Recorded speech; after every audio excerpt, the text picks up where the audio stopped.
Naghimagsik si Absalom laban kay David. Ika-15 kabanata. Pagkatapos, nagkaroon si Absalom ng karwahe at mga kabayo, at nakapagtipon siya ng 50 personal na tagapagbantay. Maaga siyang gumigising araw-araw, at tumatayo sa gilid ng daan papunta sa pintuan ng lungsod. Kapag may dumarating na tao para idulog ang kaso niya sa hari, tinatanong siya ni Absalom kung taga saan. At sinasabi ng tao kung saang lahi siya ng Israel nagmula. Pagkatapos sinasabi sa kanya ni Absalom, "Malaki ang pag-asa mong manalo sa iyong kaso, kaya lang walang kinatawan ang hari para duminig ng kaso mo. Kung ako sana ang hukom, makakalapit sa akin ang bawat tao na mayroong reklamo o kaso, at titiyakin kong mabibigyan siya ng hustisya. At kung may lalapit na tao kay Absalom at yuyukod bilang paggalang, niyayakap niya ito at hinahalikan bilang pagbati." Ganito ang ginagawa ni Absalom sa lahat ng Israelitang pumupunta sa hari para idulog ang kaso nila.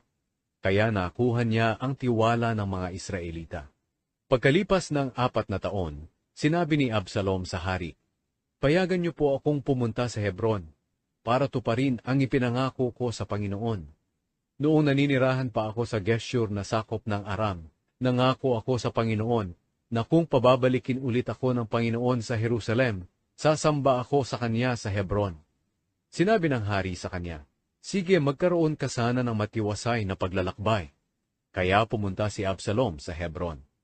Pero nang dumating si Absalom sa Hebron, lihim siyang nagsugo ng mga mensahero sa buong Israel para sabihin, "Kapag narinig niyo ang tunog ng trumpeta, sumigaw kayo. Si Absalom na ang hari ng Israel, at doon siya naghahari sa Hebron."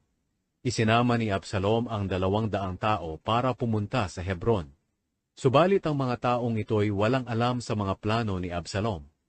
Habang naghahandog si Absalom, ipinatawag niya si Ahitofel sa bayan ng Gilo.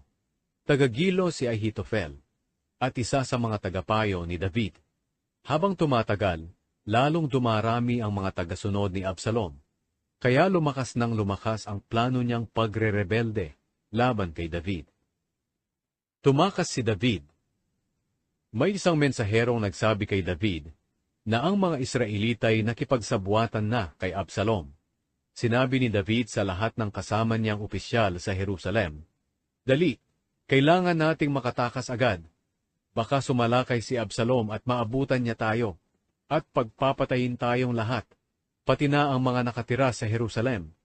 Dalian niyo, kung gusto niyong makaligtas kay Absalom." Sinabi ng mga opisyal, "Mahal na hari, handa po kaming gawin ang anumang sabihin niyo sa amin." Kaya lumakad si David kasama ang buong sambahayan niya, pero iniwan niya ang 10 niyang asawang alipin para asikasuhin ang palasyo.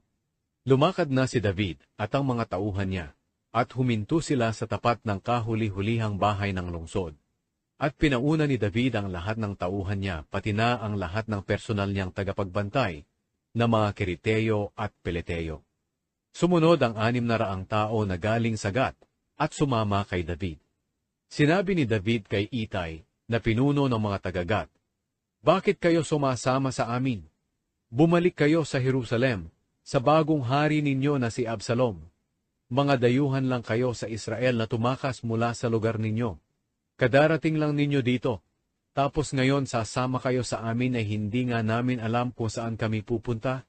Bumalik na kayo kasama ng mga kababayan nyo, at ipakita sana sa inyo ng Panginoon ang pagmamahal niya at katapatan." Pero sumagot si Itay sa hari, "Sumusumpa po ako sa Panginoon na buhay at sa inyo, mahal na hari. Sasama po kami sa inyo, kahit saan kayo pumunta, kahit nakamatayan pa ang kahihinatnan namin." Sinabi ni David sa kanya, "Kung ganoon, sige, sumama kayo sa amin." Kaya lumakad si Itay at ang lahat ng tauhan niya at ang pamilya niya. Humagulgol ang mga tao sa Jerusalem habang dumadaan ang mga tauhan ni David. Tumawid si David sa lambak ng Kidron, kasama ang kanyang mga tauhan patungo sa disyerto. Nandoon ang mga paring sina Zadok at Abiatar, at ang mga Levita na buhat ang kahon ng kasunduan ng Diyos. Inilagay nila ang kahon ng kasunduan sa tabi ng daan. at naghandog si Abiatar hanggang sa makaalis ang lahat ng tauhan ni David sa lungsod. Pagkatapos, sinabi ni David kay Zadok, "Ibalik ang kahon ng Diyos sa Jerusalem. Kung nalulugod sa akin ang Panginoon, pababalikin niya ako sa Jerusalem, at makikita ko itong muli, at ang lugar na kinalalagyan nito. Pero kung hindi, handa ako kung anuman ang gusto niyang gawin sa akin."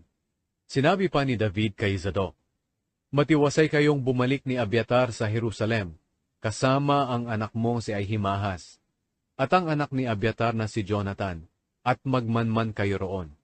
Maghihintay ako sa tawiran ng ilog sa disyerto hanggang sa makatanggap ako ng balita galing sa inyo." Kaya ibinalik ni Zadok at Abiatar ang kahon ng Diyos sa Jerusalem, at nanatili sila roon.